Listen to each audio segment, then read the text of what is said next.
Hello my dear children, very good morning.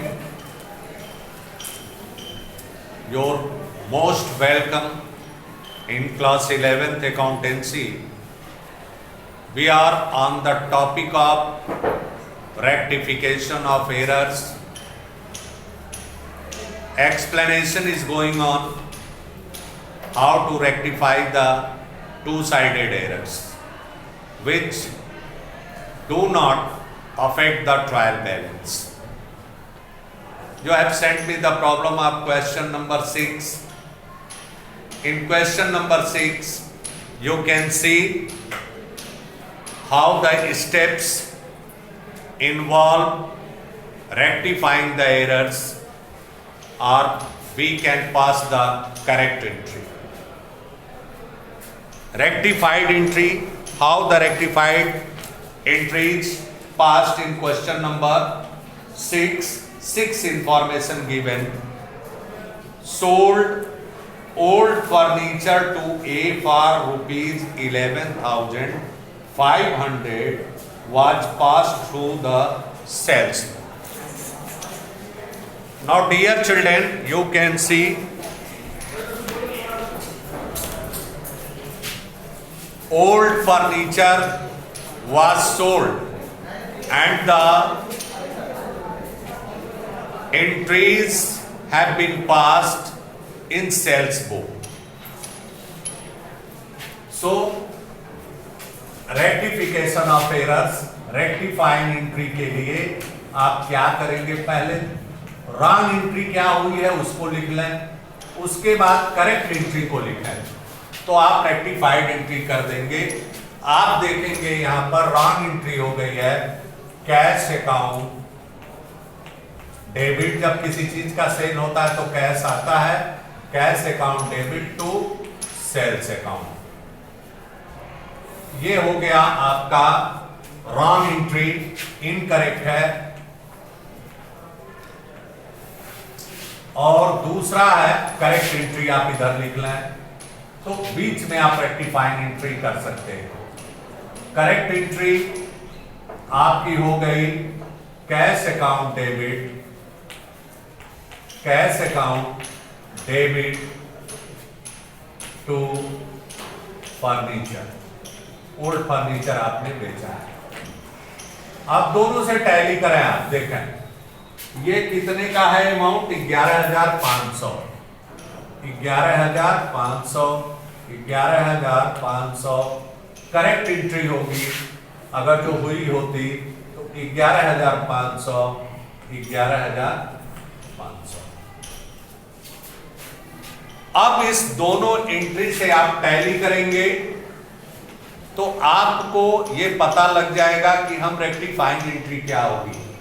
Cash दोनों में debit है तो कैश कहीं प्रभावित नहीं हो रहा है, कैश में कोई गलती नहीं हुई है, दोनों खातों में डेबिट होगा. यहां पर फर्नीचर को क्रेडिट होना चाहिए लेकिन से सेल्स क्रेडिट है, तो क्रेडिट को हम उसको रिमूव करने के लिए उसे काटेंगे नहीं, उसे डेबिट कर देंगे. जो क्रेडिट हुआ रहता है उसे डेबिट, और जो डेबिट रहता है उसे क्रेडिट कर देते हैं. तो आप यहां पर लिखेंगे रेक्टिफाइंग एंट्री जो होगी आपकी, rectifying entry, rectifying entry will be sales account debit, sales account debit to furniture. Furniture अपने स्थान पर आ गया, क्रेडिट हो गया, और सेल्स को हमने रिमूव कर दिया डेबिट करके. To furniture 11,500. अक्सर बच्चे परीक्षाओं में गलती कर देते हैं कि जैसे टीचर सिखाया रहता है तो ये तीनों एंट्री करके वो करते हैं. परीक्षा में आपको केवल रेक्टिफाइंग एंट्री ही आपका सॉल्यूशन करना है, सॉल्यूशन देना है उसका, न कि पूरा कि कैसे हमने सॉल्यूशन किया, ये चीज बताना है. आप उसको रफ करके कर सकते हैं. दूसरा इंफॉर्मेशन है credit purchase of ₹12,000 from Ojas omitted to be recorded in the books। omitted मतलब छूट गया है। ओजस से हमने क्रेडिट परचेज किया हुआ है, तो हम जब छूट गया है तो उसे रिकॉर्ड कर देंगे, इसमें कोई करेक्शन की बात नहीं है। ये पहला रेक्टिफाइंग। दूसरा में omitted to be recorded, तो उसे रिकॉर्ड कर दें। Purchase account debit, purchase account debit to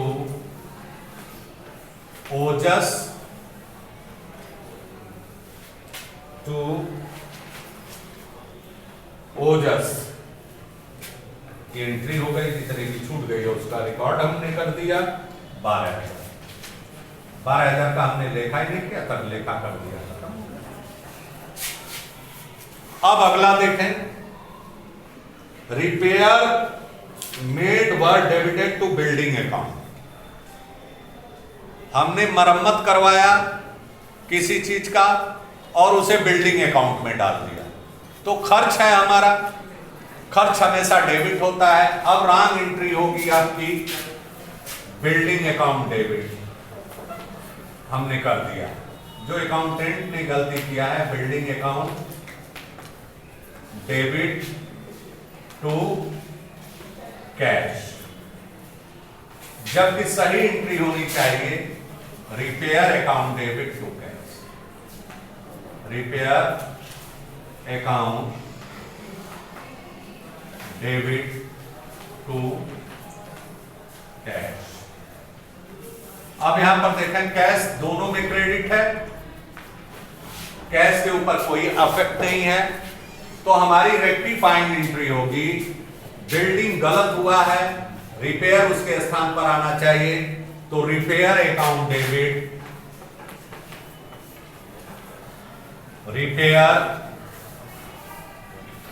account debit, building debit है, उनसे क्रेडिट करके रिमूव कर देंगे, टू बिल्डिंग। ये हमारी सुधार वाली एंट्री है। अमाउंट है आपका 7,000।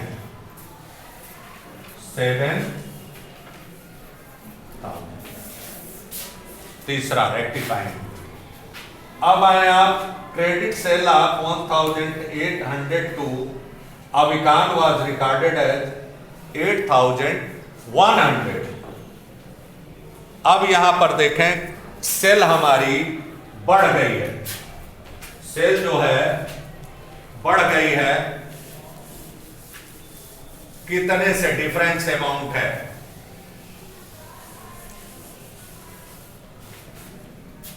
1,800 का हमने अविकान को सेल किया था और लिखा गया है 8,100, तो दोनों का डिफरेंस कितना होगा,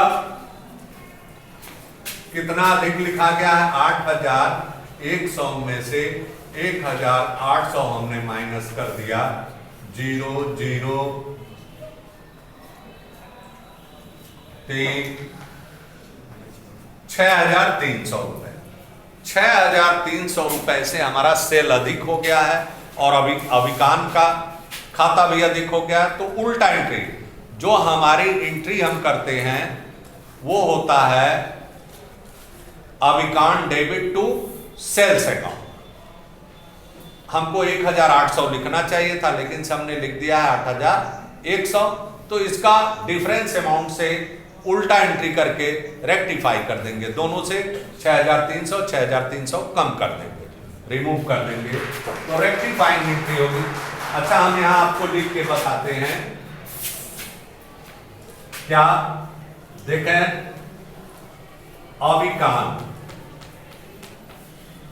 अविकान डेबिट टू सेल्स,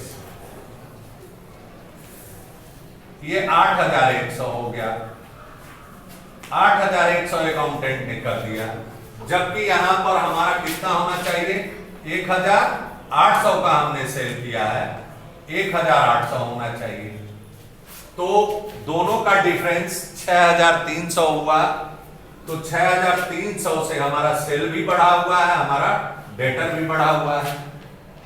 तो रेक्टिफाइंग एंट्री करने के लिए 6300 से सेल को डेबिट कर देंगे, अभिकान को क्रेडिट कर देंगे, तो हमारा 1800 दोनों के खाते में हो जाएगा।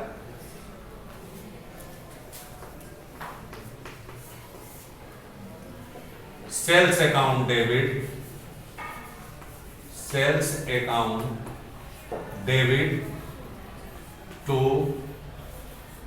अभिकान, ये रेक्टिफाइंग एंट्री हो गई। अभिकान 6300, 6300। अब दोनों के खाते से 6300 कम हो जाएगा। ये क्रेडिट है, ये डेबिट हो गया 6300 से, तो 1800 बचेगा उस खाते में। अभिकान भी डेबिट है, तो यहाँ क्रेडिट हो गया 6300 निकल जाएगा, तो उसके खाते में 1800 से डेबिट हो जाएगा। सीधा सा बात है।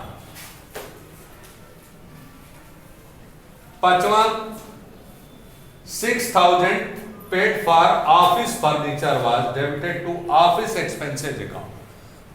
मतलब ऑफिस के लिए हमने फर्नीचर खरीदा है और उसे ऑफिस एक्सपेंसेस अकाउंट में डेबिट कर दिया है। देखें कैसे इसका सुधार होगा। पहले रॉन्ग एंट्री हम लिखते हैं, फर्नीचर, ऑफिस फर्नीचर हमने खरीदा है और ऑफिस एक्सपेंसेस हो गया, तो ऑफिस एक्सपेंसेस अकाउंट डेबिट, ये रॉन्ग एंट्री हो गई हमारी, टू कैश, हमारे पास से कैश जा रहा। सही एंट्री होनी चाहिए थी office furniture, office furniture account debit,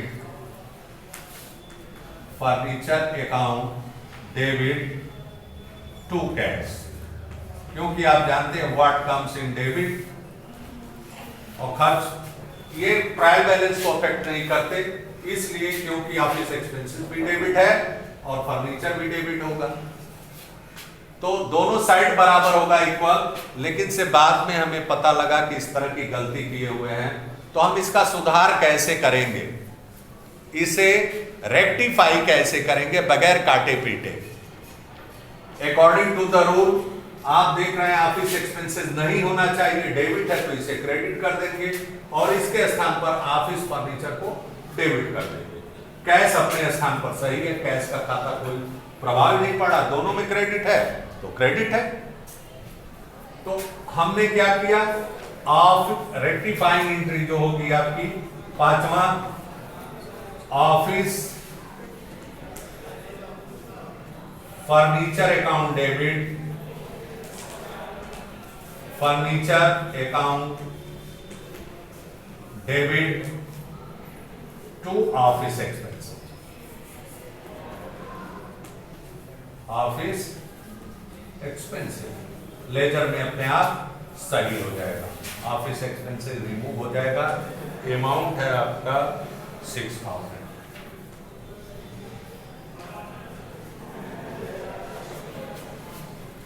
अब देखें, क्रेडिट सेल और goods of ₹15,000 to Ramesh has been wrongly pass through the purchase book में हो गया। मतलब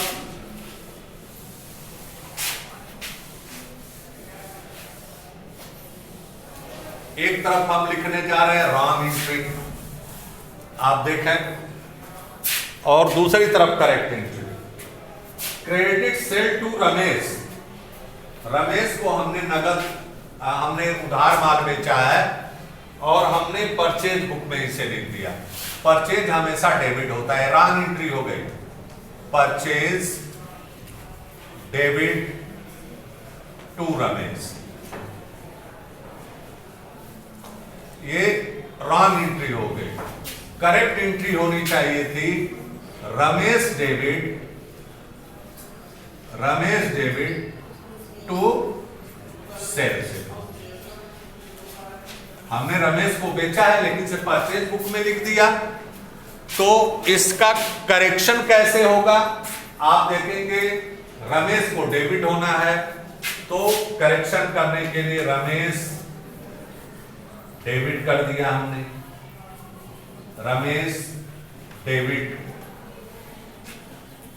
अब बच रहा है कौन? परचेज और सेल। सेल को क्रेडिट होना है, टू सेल्स। परचेज को हटाना है, डेबिट हुआ है तो उसे क्रेडिट करके रिमूव कर देंगे, to purchase. To purchase account. Amount है 15,000, 15,000, 15,000, ये हो गया 30,000। रमेश का खाता इतने से डेबिट हो जाएगा।